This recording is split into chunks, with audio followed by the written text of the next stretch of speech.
আসসালামু আলাইকুম রহমতুল্লাহ। প্রিয় দর্শক, ইসলামী আন্দোলন বাংলাদেশ এবং জামাত ইসলামী মাদারসা কওমিয়ার ব্যাপারে কতটা ভয়ঙ্কর আর কতটা প্রতারক চক্র হিসেবে ইসলামী আন্দোলন তথা মাদারসা কওমিয়ার বিরুদ্ধে জামাত ইসলামের নীল নকশা, এটা বোঝার জন্য আমাদের পরিচিত মুখ মুফতি শামসুদ্দৌলা আশরাফি ভাইয়ের এই ভিডিওটা দেখতে পারেন। এখানে বিস্তারিত জামাতের চক্রান্তের বিষয়ে আলোচনা করা হয়েছে এবং কয়েকজনের নাম উল্লেখ করেও তিনি আলোচনা করেছেন। এটা মানুষের বোঝার স্বার্থে আলোচনা করেছেন। ইনশাআল্লাহ আপনারা ভিডিওটা দেখতে থাকুন, তাহলে বুঝতে পারবেন। কখনো ইসলাহের জায়গায় প্রয়োজনের খাতিরে রোগ চিহ্নিত করার জন্য নাম নিতে হয়, যার ফলে আমার এখানে নাম নিতে হচ্ছে। সেই কাজটা করে যাচ্ছে জামাত ইসলামীর ভাইয়েরা। তারা নিয়মতান্ত্রিক ভাবে দাওয়াতি টিম গঠন করে বিভিন্ন ভাইদেরকে টার্গেট করে করে, আপনারা জানেন যে আমাদের এখানে আবু ইউসুফ মাহমুদি আসতো, কথাবার্তা বলতো, ওই ভাইকে টার্গেট করলো। তো হতে পারে কেউ একজন কারো দাওয়াত ভালো লেগেছে, তাদের ওদিকে গিয়েছে, কিন্তু সে কি শুধু গিয়েই ক্ষান্ত রয়েছে? প্রতিদিন প্রতিনিয়ত মাদারেসে দিনিয়া, মাদারেসে কওমিয়া, চরমনায়ের পীর সাহেব বিভিন্ন মাশায়েখদেরকে নিয়ে এমন কথাবার্তা বলছে, এমন অ্যাগ্রেসিভলি কথাবার্তা বলছে, আপনি অবাক হয়ে যাবেন কি ব্যাপার। একইভাবে আরো কিছু ভাই, আর নাম নিচ্ছি না, মানে মনে হচ্ছে যেন তাদের এই মুহূর্তে টার্গেটের জায়গায় হচ্ছে মাদারেসে কওমিয়া। আপনারা খেয়াল করেছেন কিনা, কিছুদিন আগে ব্যাপকভাবে হাইপ উঠানো হলো রমজানের শুরুটা দিয়ে, কওমি মাদ্রাসার মধ্যে যাকাত যেন না দেয়া হয়। কেন? এইবার জামাত ইসলামীর ভাইয়েরা কি কওমি মাদ্রাসার সংশ্লিষ্ট লোকদের ভোট পায়নি, সমর্থন পায়নি? এখানে ইসলামী আন্দোলন ব্যতীত বাকি যারা ওখানে আছে, তাদের যারা অনুসারী অনুগামী আরো 5 দল কওমি মাদ্রাসা কেন্দ্রিক, তাদের ওই লোকগুলো কি তাদের সাথে কাজ করেনি? করেছে। আমি তো একটা জায়গায় নির্বাচন করেছি, আমার আসনের কথা আমি বলছি বিষয়টা ক্লিয়ার হওয়ার জন্য। ওখানে তারা আমাদের কওমি ঘরানার যে বাকি দলগুলো ছিল, ওই দলের ভাইদেরকে গাড়ি পাঠিয়ে মিছিলে, মিটিংয়ে, সমাবেশে সব জায়গায় কাজে লাগিয়েছে। তাহলে যেহেতু তারা কাজ করেছে, আহ্বান জানিয়েছে, তাদের আহ্বানে যে ভোটগুলো গেল, সেটাকে কওমি মাদ্রাসার সংশ্লিষ্টদের গুলো গিয়েছে না? গিয়েছে। কিন্তু তারা কি এটার ন্যূনতম শুকরিয়া আদায় করেছে? করে না, বরং টোটাল মাদারেসে কওমিয়ার বিরুদ্ধে এমন ভাবে প্রচারণা, এমন ভাবে প্রপাগান্ডা, এবং আমাদের মাদারেসে দিনিয়ার এবং আমাদের অত্যন্ত জরুরি যে বিষয়টা, সেটা হচ্ছে সালাফ আর সালেহীন। আমাদের অনেকে আকাবির শব্দ বললে এটাকে ব্যঙ্গ বিদ্রুপ করে, খোঁচা দিয়ে বিভিন্ন ভাবে করার চেষ্টা করেন। দেখেন, আল্লাহ রাসূলের বাহিরেও সালাফ আর সালেহীনদের অনুসরণের কথা তো স্বয়ং আল্লাহ কালামে হাকিমের মধ্যে বলেছেন, বলেননি? বলেছেন।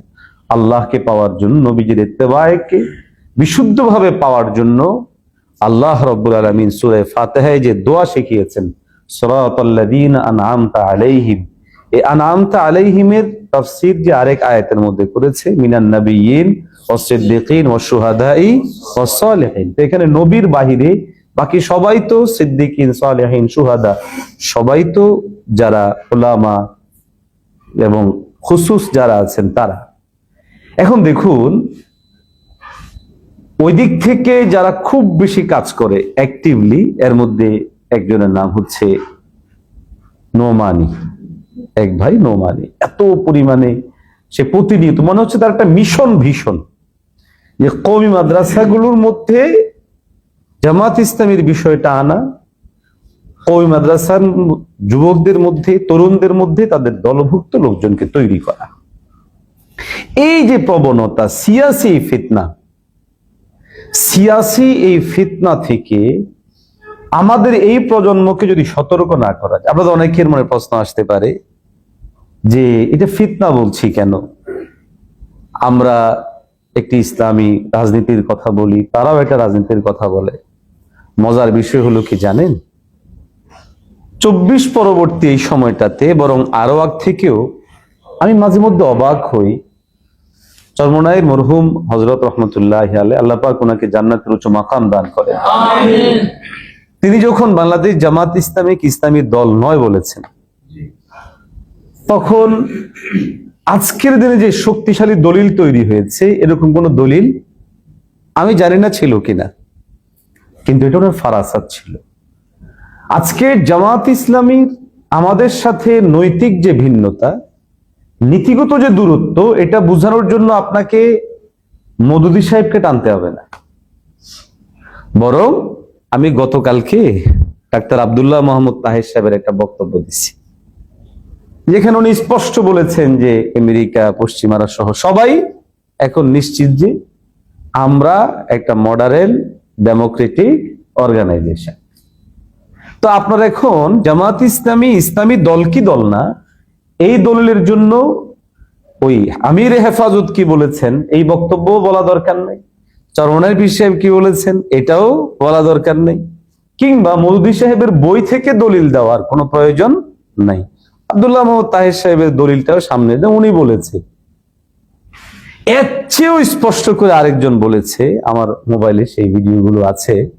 বাধ্য হচ্ছে এখন বিষয়গুলোকে সামনে আনার জন্য, এবং এই বিষয়গুলোকে আনা জরুরি। কেন? আমাদের প্রজন্মের বিশাল একটা অংশ আমরা এই ধোঁকার মধ্যে পড়ে যাচ্ছি, এবং ইসলামী রাজনীতির রূপরেখা বলতে জামাত ইসলামী রাজনীতির রূপরেখা, এবং এর চেয়ে উত্তম কোন সংগঠন নাই।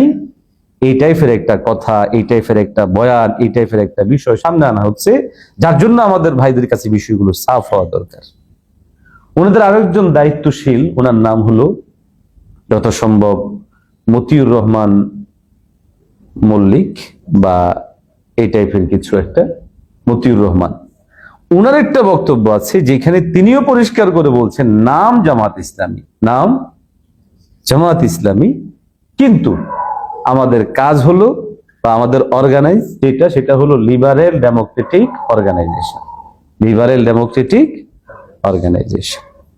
এখানে সাফ ভাষায় তিনি বলেছেন, তার মানে হচ্ছে এই বিষয়টা আমাদের খুবই জেহনি সাফাই জরুরি, যে একটা অর্গানাইজেশন ইসলামী সিয়াসত করে, এমন একটা দলের যদি ইসলামী নাম হয়, তাহলে তাদের অর্গানাইজেশন কি লিবারেল হওয়া উচিত, মডারেট হওয়া উচিত, না ইসলামী হওয়া উচিত? ইসলামী হওয়া উচিত। এখনকার যারা দায়িত্বশীল, ওনাদের বক্তব্য সাফ যে আমরা নাম জামাত, কিন্তু আমাদের কার্যক্রম ইসলামিক না। একজন বলছেন মডারেট, একজন বলছেন লিবারেল ডেমোক্রেটিক। তার মানে হলো এখানটায় আমাদের সাথে যে নৈতিক দূরত্বটা, নৈতিক সমস্যাটা, এটার দলিলের জন্য দূরে যাওয়ার প্রয়োজন নেই। উনাদের বক্তব্য থেকে বিষয়টা স্যার। আরেকটা বিষয় আপনাদের অনেকের জেহেনে আছে, উনাদের যে লগোটা, এটা নিয়ে অনেক বিতর্ক হয়েছে না?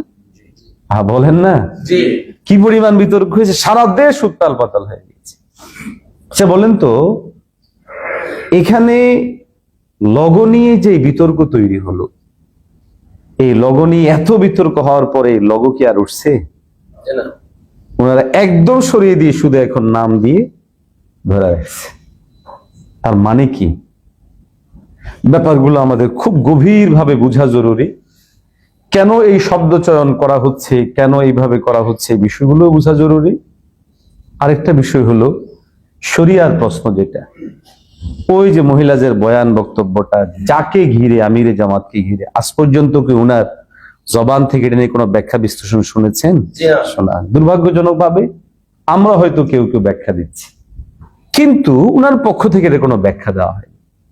আমি এই পয়েন্টটা, এই বিষয়টা আপনাদের সামনে এই জন্য আনলাম, বর্তমান সময়ে আমরা একটা সিয়াসি ফিতনার মধ্যে পড়ে গেছি, রাজনৈতিক ফিতনা। কেন এই শব্দচয়ন করা হচ্ছে, কেন এইভাবে করা হচ্ছে, বিষয়গুলো বোঝা জরুরি। আরেকটা বিষয় হলো শরিয়ার প্রশ্ন যেটা, ওই যে মহিলাদের বয়ান বক্তব্যটা কাকে ঘিরে, আমির জামাত আজ পর্যন্ত তো উনার জবান থেকে বলছেন আমরা হয়তো পেয়েছি, কিন্তু উনার পক্ষ থেকে এটা কোনো ব্যাখ্যা না। আমি এই পয়েন্টটা, এই বিষয়টা আপনাদের সামনে এই জন্য আনলাম, বর্তমান সময়ে আমরা রাজনৈতিক ক্ষেত্রে, রাজনৈতিক ক্ষেত্রে শুনলেন বক্তব্য, এবার সিদ্ধান্ত নেওয়ার বিষয় আপনার, যে আপনি কান থেকে পর্দা সরিয়ে, চোখ থেকে পর্দা সরিয়ে সঠিক পথে হাঁটবেন, নাকি দলান্ধ হয়ে আপনি ভুল পথে হাঁটবেন, সেটা আপনার সিদ্ধান্ত। প্রশ্ন রেখে গেলাম আপনার কাছে, ইমানের কাছে, আপনার বিবেকের কাছে। আসসালামু আলাইকুম রহমতুল্লাহ।